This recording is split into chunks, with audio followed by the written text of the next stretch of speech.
Sebelumnya kita ingin bandwidthnya kan per masing-masing klien 1 mega ya. Sekarang asumsinya kita akan punya bandwidth itu asumsinya total 2 mega misal. Total 2 mega. Kemudian kita akan main simple queue menggunakan network. Ya, simple queue menggunakan network. Langsung aja ya. Jadi di sini simple queue-nya menggunakan network, bukan lagi IP tertentu tapi network. Nah, max limit uploadnya kita bikin 2 mega, max limit downloadnya kita bikin 2 mega. Oke. Sehingga kalau kita coba speed test di sini,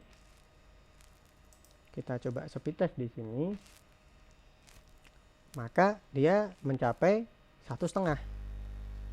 Ya, hampir full ya. 2. Lalu kalau klien saya lebih dari 1 bagaimana? Nah, maka bandwidthnya akan berebut dia. Bandwidthnya akan berebut. Nah, kalau bandwidthnya berebut, maka koneksi yang bagus nanti akan dapat banyak, yang kurang bagus akan dapat sedikit. Kalau di sini kita lihat PC dapat 1,2, sedangkan di HP saya sekarang tercatat 450 kbps. Artinya bandwidthnya nggak imbang ya. Nah, maka supaya imbang, kita akan berlakukan yang namanya PCQ nanti. Kita akan berlakukan, jadi di simple queue ini nanti kita tambahkan yang namanya PCQ. Nah, per connection classifier. Nah, PCQ itu pengaturannya sebenarnya ada di QTab. Nah, kita coba lihat dulu. PCQ download. Nah, PCQ download itu classifiernya adalah DST address. Karena asumsinya kalau kita lihat gitu ya, classifiernya pada saat si klien download gitu ya, si klien download artinya kan menurut si router klien itu adalah destination gitu. Ya, jadi classifiernya DST address. Tapi kalau pada saat klien upload, maka classifiernya asumsinya kan si SRC menurut si router. Oke, itu penjelasannya. Kemudian PCQ pengaturan untuk limitnya biasanya ada di limit di rate ya. Kalau kita set rate-nya 0, artinya setiap ada klien terhubung, maka bandwidth-nya akan dibagi rata. Misalkan klien PC1 menyala, PC2 tidak, maka 2 mega akan ke PC1 semua. Tapi kalau PC1 dan PC2 menyala, maka 2 mega akan dibagi 2 secara rata. Berarti PC1 1 mega, PC2 1 mega. Itu kalau menggunakan PCQ rate 0. Kita coba. Jadi rate-nya 0. Terus pengaturannya di simple queue tadi kita set. Nah, dari tadi kan kita di tab general ya, kita berpindah ke tab advance. Nah, queue tab-nya kita ganti PCQ upload, dan di sini kita ganti PCQ download. Kita klik OK. Kita coba speed test lagi. Di sini saya speed test, di HP saya speed test. Oke, HP berjalan. Nah, di HP saya juga hampir dapat kurang lebih hampir 1 mega ya. Nah, kita lihat di sini bandwidthnya imbang. Ya, mohon maaf di HP tidak bisa saya tampilkan, tapi di HP ini juga hampir dapat 1 mega. Di PC-nya juga dapat 1 mega. Ya, saya nggak ada traffic generator ya.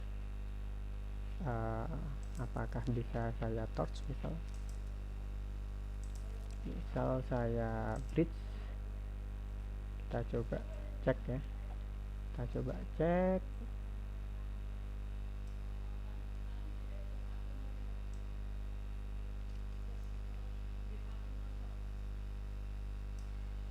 coba ini 1 mega dapatnya. HP saya juga dapat 1 mega. Kita cek 254 dan 253. Nah, ini dapatnya berimbang ya, keduanya ini. Kita cek kan di sini. Mohon maaf, ini 254 semua.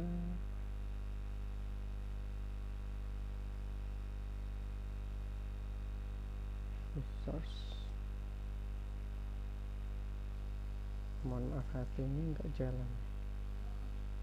Oke, kita cek lagi.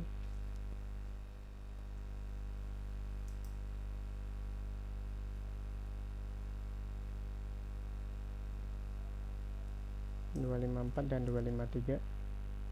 Nah ini bandwidthnya hampir berimbang ya, hampir berimbang. Oke, karena kita menggunakan PCV rate 0. Sekarang kita uji coba gimana kalau PCV nya bukan kita pakai V rate nya 0, tapi asumsinya misal di QTAP ini kita ganti PCV rate nya adalah 512K. Nah gimana kalau 512K? 512K misal ada PC1 yang menyala, maka dia akan dapat bandwidth 512K walaupun cuma PC1. Kalau ada PC2 duanya menyala, maka masing-masing ini akan dapat 512K. Nah padahal total bandwidthnya adalah 2 mega. Lalu yang 1 meganya kemana? 1 meganya dibiarkan nganggur ya. Nanti kalau ada klien lagi yang ketiga, maka klien ketiga juga dapat 512K. Ada lagi klien kelima, maka klien kelima juga 512K. Artinya 4 kali 512 pas 2 mega. Tapi begitu ada klien kelima, mohon maaf yang tadi klien keempat ya, begitu ada klien kelima, kalau asumsinya 512 kali 5 kan lebih dari 2 mega, maka aturan itu nggak berlaku, sehingga berlakunya adalah 2 mega dibagi 5 klien. Nah sekarang kita coba kalau PCV rate-nya adalah 512K, kemudian di uploadnya juga 512K. Kita speed test. Apakah dapatnya 512 per masing-masing ini. Ya, kita lihat dia dapatnya sekitar 500 ya. Dia dapatnya sekitar 500. Kalau kita tool torch, kita coba dapat 254. Nah ini sekitar 500an kedua-duanya ya, 254 maupun 253. Artinya menggunakan PCV rate 512 dia akan dapat bandwidth 512. Artinya kalau kita set menggunakan PCV atau PCQ ya, maka limit bandwidth ini pengaturannya akan diatur sama si sistem ya. Jadi walaupun kita total bandwidthnya misalkan 10 mega, misalkan PCV rate nya 0, maka nanti pembagian ratanya akan diatur sama sistem. Kita nggak perlu ngelimit satu-satu seperti di video yang sebelumnya ya, jadi per target IP. Jadi bisa target network, tapi nanti kita main PCQ untuk pembagian secara adil. Kalau kita kepingin per kliennya dijatah misalkan tetap ya, statik, jatahnya adalah 512, berarti main PCQ rate nya 512K ya, seperti itu. Selamat mencoba, mudah-mudahan bermanfaat. Praktis